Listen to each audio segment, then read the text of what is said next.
we're here to talk to you about the Home Secretary's repulsive comments about homelessness. What initial thoughts from Should we set it everybody? out what it is to start with? Yeah. So if you haven't seen, so it was reported that Suella Braverman is planning to introduce legislation that will ban charities from providing tents to homeless people, as well as introducing new penalties in England and Wales for homeless people who authorities believe have rejected offers of help. So what it is they're trying to rip up the Vagrancy Act, which is an early 19th century act which makes sleeping rough illegal, it is illegal. Mm-hmm. But so by ripping that up, they're going to curb homelessness by making tents illegal rather than sleeping rough illegal, which in some people's world is a theory. Yeah. What are your thoughts, Matt, so far?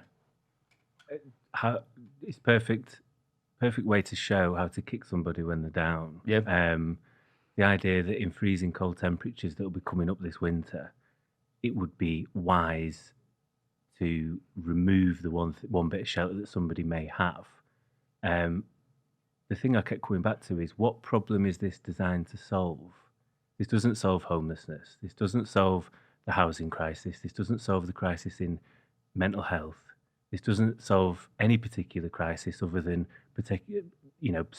maybe the Tory polling crisis. I think most people have seen through it. It's also dehumanising, the idea to talk about foreigners and people that come to this country are making it sort of a lifestyle choice to live in tents.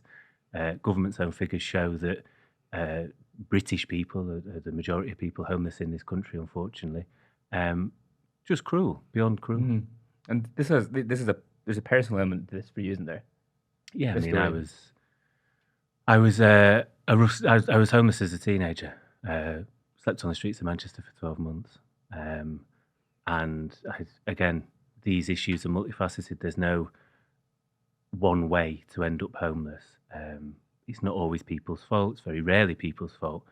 I didn't get on with my parents growing up, particularly. I was the eldest of four. I think the eldest always gets it that little bit hardest. The parents are figuring out sort of how to do it. Didn't finish school and was groomed into a gang and narrowly avoided going to prison. I was sentenced to 12 months in prison and suspended. Sentence was suspended for 12 months. The idea of what I and others have seen and experienced, that it would be a lifestyle choice to be urinated on, to be fearful of your life and hear drunken voices get louder, particularly on weekends. The idea that it's a lifestyle choice to be beaten up, to be freezing, to be sat out in the rain and have your tent, your sleeping bag get wet through and, become ill. There's to be socially excluded, to be sat there and have people ignoring you, some out of good conscience because they feel guilty. They don't want to give you change. The charities say don't give people change. It's a lack of understanding, maybe purposeful ignorance. And I was almost annoyed that she'd managed to surprise me. This government for me is nothing is out of the realm of possibility for them. I just think it's going to take some real going to make homeless people the real bugbear of society. How for people who haven't experienced homelessness, particularly street homelessness, can you explain what it's like to wake up on the streets and like what that day to day is like? What were you feeling at the time? What was your kind of experience on a day to day basis? Waking up's the worst part of the day because you wake. If you do sleep, you're going to get about a couple of hours probably. Depends on the time of year. It's particularly in the city centre, you're going to get busier periods, whether that be around Christmas and New Year and stuff like that. Summer, so a little bit lighter. Waking up's the worst part of the day because you remember where you are and you remember what the situation is. You traipse from place to place, in Manchester in particular at the time. Different types of homeless people tended to band together. So you'd almost have people over in Chinatown who specifically had mental health issues. They had real issues with mental health. Down towards the border with Salford and the train station, it tends to be people that had issues with drugs. You'd have people that would, and they'd almost like gravitate towards each other in communities of their own. You're begging for money, you're being ignored. And that for me was the real issue was it hit me the hardest that you didn't speak to people all day. You didn't speak to a single person. That isolation is soul destroying, that you simply don't matter anymore in this world of billions of people. There's nowhere for you to go. There are hostels, not many left. You're safer on the streets, in my experience, because you're essentially almost, imagine being in prison and you're surrounded by people with a multitude of issues. You've got to sleep with your eye open because they're going to nick your stuff, because they want to nick the stuff to get the fix or to get whatever it is they desire, some shelter, whatever it might be. So you were better off on the streets. People are generous, don't get me wrong. People are so wonderful, and I think people feel a real sense of powerlessness, wanting to do more for people on the streets, but don't see what that answer is. I think ultimately it's for the government to look at. You had the coalition government in 2015 cut the mental health budget by £600 million. So when Theresa May turned up a few years later and said we're putting a record amount of funding into the mental health system of £1 billion, she's only 400 million up. There's you're still behind where you should be. There's so many. We don't build enough housing, social housing. You also get almost a precursor to Suella Braverman, which is personal space protection orders, which essentially is again designed to just move the system onto the next town. So for those that don't know what they are, you apply for them as a council or a group to basically criminalise things that weren't already a criminal act temporarily, and you can have them for up to 3 years. You had a situation back up north where I'm from where they tried to ensure that people couldn't beg in the town centre, and if they were found to do that, they'd get fined. Well, you're just criminalising homelessness. So these people are never moving on, and when they leave prison, they've got nowhere to live again, and the cycle persists. Reoffending costs the Home Office £20 billion a year. This is all our money, and rather it going towards things that should be good and progressive for society, we're criminalising tents. Yeah. There's nothing proactive in the system. I don't think so. I think because it involves long-term thinking, that might be a problem with our system sometimes. Where the electoral system is designed to think about the next 5 years, or at this point, not even that. I think you need to look at long-term, decades plans where you're looking at an increased element of housing. The amount people are paying on rent is astronomical, particularly in London, but elsewhere it's catching up. Mental health system is absolutely bereft of funding, and those sort of volunteer groups out of charities like Mind and Crisis and others are struggling, particularly post-COVID. It's also keeping up with demand. Suella spoke about Seattle and San Francisco. Any studies done into those sort of places show that they're great economic growth drivers, but the housing isn't there to keep up with them. So how do you create 500,000 jobs in Seattle but only build 120,000 houses? The logic isn't there. That's like Glasgow during the ammunition crisis during the war. So Really? yeah, so they opened up factories to build ammunition. A lot of people moved into Glasgow, and then all of the landlords put rent up threefold. Wow. And they didn't build any housing. Yeah, but so on mental health, how endemic do you think mental health is, or how widespread do you think it is amongst the homeless community? And what's it like trying to access those services as someone who is sleeping on the streets? Well, it's not there. It's not there. It's endemic amongst homeless people. The idea that you can live on the street and not have mental health issues is would be a reach. If you're not homeless, you've got a 1 in 4 chance of, or 1 in 4 people currently have one mental health issue minimum. That's only going to be exacerbated by people. It's the same whether it be prisons, whether it be homelessness. I think you're 35 times more likely to have a mental health issue in prison, but you're sheltered in there. So you take that even more, the figures must be astronomical. You have volunteers groups that can only do so much. You've almost got, a group of merry men going around and trying to do their best. I was homeless during a particular period where there was a lot of squatting in Manchester. Particularly, people might remember Gary Neville's Stock Exchange Hotel was taken over one Christmas, and he allowed people to stay in there over Christmas.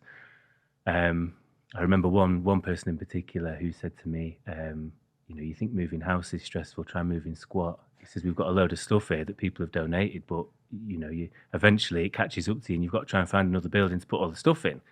Now, some at home might argue they shouldn't be there in the first place, but I suppose when desperate, you'll try and find whatever shelter you can. Another thing I wanted to touch on briefly is an instance a friend had that nobody had really spoken about, is how the immigration system can play into this. So the Home Secretary wants to talk about the fact that people are coming over here to make a lifestyle choice. My friend was born in Zimbabwe, moved here very young, privately educated, very well, very, very clever, manager of a store, did all right for himself. His wife left him and, to put it bluntly, took all his money. Mm-hmm.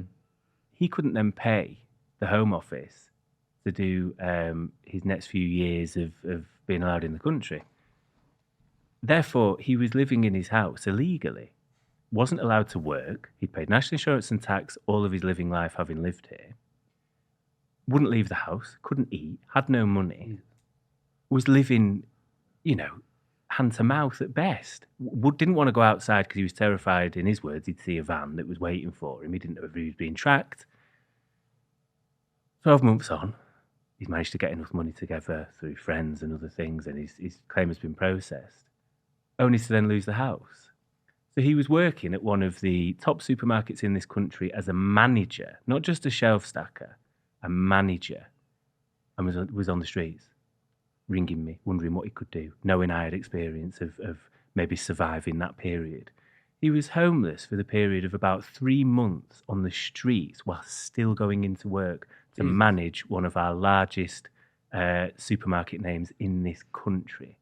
The idea that it is a lifestyle choice is so beyond the realms of reality, it could not be written. What did you think about the language that Suella used about tents, the nuisance tents? I think it's trying to paint a picture in people's heads that would turn people against them. The idea that everybody's sat in a tent waiting to go out and rob somebody, or there's. I think what it also plays to, I think about it more widely, is people don't like seeing that stuff, right? None of us like seeing homelessness. It's not nice. It makes us feel guilty. We end up feeling more granted for what we've got. What she's saying is, yeah, they are a nuisance. They make us feel uncomfortable. We don't like walking past them. So what we'll do is we'll get rid of them. We won't solve the problem, but what we'll do is we'll get rid of the thing that you don't like to see the same way I don't. And if she's only realised it's a problem now, I'd love to know where she's been for the last 13 years, unless it's just reached her constituency. And it's basically picking on low-hanging fruit again, which is the message of this government, which is finding the most extreme cases in society. The whole period I was homeless, I came across one person that said he'd chosen to squat. He was a bit of a nomad, a bit of a rebel. He's obviously had his own issues, and he decided he didn't want to exist in society anymore. He wanted to be a bit of an off-the-gridder. But she's grabbing that extreme and painting it as everyday life. Well, even that extreme, to me, that sounds like a mental health crisis. Possibly. That person doesn't seem totally in charge of their faculties. He seemed like someone that would struggle. I think it would be unfair of me to try and diagnose him now. We won't make you then. Yeah. But no, it's not what we would deem as normal, for want of a better word. What I don't understand is who this is supposed to appeal to. Maybe I'm being naive. Maybe I think better of people. But do we think there's a large enough consistency in this country of horrible, evil bastards who think this is a good idea, who have such little empathy for people who sleep on the streets, whose only source of comfort or warmth or anything is a tent that a charity's given them? Is there a big enough political constituency that this appeals to? Well, do you remember when those two kids, they were at Oxbridge and they burned one of them. They were at, they burned that £20 note in front of a homeless 50 quid person. note, wasn't it? Was it 50? I think it was more than 20.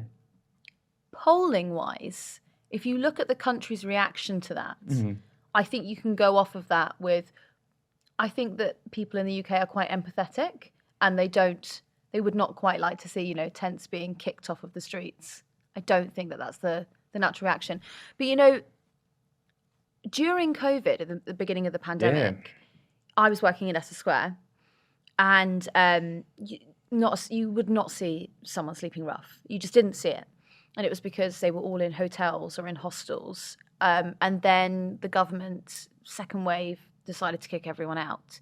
And then going to work, you would see a lot of people sleeping rough on Leicester Square. And you think, it's amazing how the money and the facilities are there when the government wants them to be. And then the moment they decide they don't want to do it anymore, there's no money left in the pot. I was in central London today. We decided to take the Home Secretary at her word and ask people who were experiencing homelessness if this was a lifestyle choice. And the people I spoke to today, the language they were using about their experience, it was hell. One guy hadn't eaten since last week, hadn't slept in 4 days. One guy had been they were talking about the indignity of it, of people staring at you, of people treating you like as you referenced, treating you like absolute dirt. One guy had hernia surgery 2 weeks ago, and he was sitting on a cardboard boxes, and he couldn't stand up. He physically, and he had he was like, I've got an open wound essentially, and I don't have somewhere to recuperate from surgery. So what you say about these hostels that you can go to, you wouldn't want to go to them anyway, even if the option was open? No, it's not safe. That was a problem I felt with some of the squats. Is you ended up with sort of a leader or somebody trying to keep things together. You're getting some of the most vulnerable people in this country with such varying depth of issues all in one room and expecting them just to get on. It's not going to happen, unfortunately. I think it's useful in the sense of people have somewhere warm to go in weather that is no doubt pending. But I honestly, as ridiculous as it sounds, felt better not in one of those and on the streets. It's fascinating as well because what Braverman was saying when she was trying to qualify what she'd said about, removing tents, she argued that it was foreign nationals, it was an immigration problem. I found that argument fascinating because every single time we talk about the small boats crisis, there's a quote-unquote crisis, there's an argument that we should be helping our own and we should be helping the homeless people who live on our streets. And it's like, okay, so we've had Small Boats Week, that argument was used then. Now we're talking about the homeless. They're a problem as well. Yeah. At what point does human empathy come into anything any policy that woman wants to put down? I honestly am starting to think that she is devoid of any human emotion. It wouldn't shock me. Also, I'd love to see Johnny Mercer as well come and talk about this. Sorry, the Veterans Minister, because the British Legion estimates about 4,000 people who are sleeping rough are veterans. The guy I spoke to today who didn't eat since last week was a veteran, and it was it's incredible. It just seems it's completely devoid of empathy, logic. The whole thing is, what do you think is the motivation? Is it just to spread more evil? Is there I think that it probably falls under if I'm being generous, it falls under their antisocial remit, which is we're going to clean up town centres. That is what makes it the most heinous, because you're characterising these people as a problem. Unsightly. Oh, you know what we could also talk about is Natalie Elphicke coming out. She was furious about it. She put her upset on Twitter for everyone to see. Normal conservative, having a normal human reaction. If you've upset Natalie Elphicke, the MP for Dover, who can usually be found, shouting something pretty abysmal about people who've had to risk their lives by crossing the channel, You've really upset the wrong crowd there. You've upset everyone. So she said in all of her years in tackling homelessness, no one has ever suggested banning tents. Yeah. Well, even a stop clock is right twice a day, I would say, about Natalie Elphicke. No, because again, it comes back to my main thing. I always try and look at things in a logical, evidence-based solution when it comes to policy. And I cannot fathom what problem this is aiming to solve, because I don't think tents are the problem of our city centres or town centres. I think people being homeless and finding themselves in different levels of homelessness is the problem. Mm-hmm. I don't think it's far to say. It's not just a housing crisis. We're a country in crisis. Mm. People can't access healthcare, dentistry. We're going to go back to a time, if we're not careful, of children being like from pre-Victorian era with no teeth. This is a realistic. It's like the 1834 Poor Law, in which before the welfare state, if you didn't have any money, you weren't treated. You were reliant on charities. That's where we're heading. We're not ultimately that far from it when we look at policies like this. A lot of homelessness is reliant heavily on charities anyway. And that's what, just a quick mention for the charities like Shelter, who do incredible work, reliant heavily on donations. You're going to now penalise. You've already offset your expenditure to charities, right? Which arguably is a problem, the welfare state is responsible for. You've already offset your charges to a charity and to donations. Now you're going to try and penalise the charities. It's almost like it's like full circle here. It's like, let's bankrupt Shelter, and then what? Yeah, it's like, let's undo all the welfare reforms of the Attlee government and let's strip back laissez-faire even more. Yeah. It's like we're going back, like you said, we're going back to pre-Victorian era kind of attitudes towards destitution, which is weird because arguably, pushing your monetary issues onto a charity is quite small C conservative. What do you want? You want no government at all? No regulation. If you went around and you asked people, actually, maybe this would be a good Vox for us. Planning while we're here. But I would argue if you went round and you asked people, are you content with a penny of your taxes that you pay every week going towards homelessness, tackling homelessness, you would be hard-pressed to find someone who said no.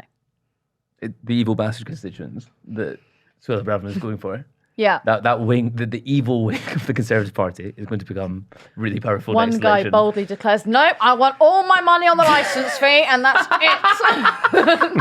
it. The one anti-state but pro-licence fee Conservative voter. Yes. He's a guy. I think it comes back to your question, though, of who's this going to reach and are we really that unempathetic as a country?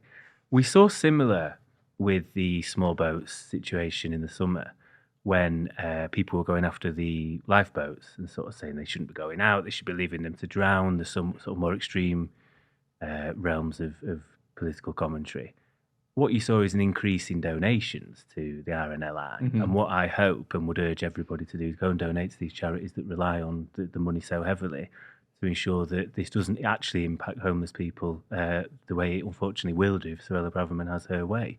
Penny for Help for Heroes thoughts, to be honest with you, and those that correctly advocate for those that have sacrificed themselves in many ways for this country, as you've been, the guy in Leicester Square and whatnot, like, I'd love to know what they have to say on this. I can't imagine they're going to be very happy at all. This issue compounded as well by the government closures of many institutions that used to help veterans, right? So, I mean, there was a huge centre in Headley Court, I think I'm right in saying, in Surrey, that used to cater to a lot of, a lot of people who had served in the army, gone.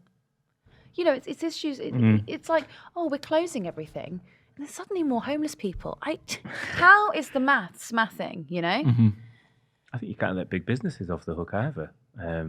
If you look at the cases that Suella brought forward, the two states, Seattle is home to Microsoft and Amazon, and the growth there is fantastic for people's jobs.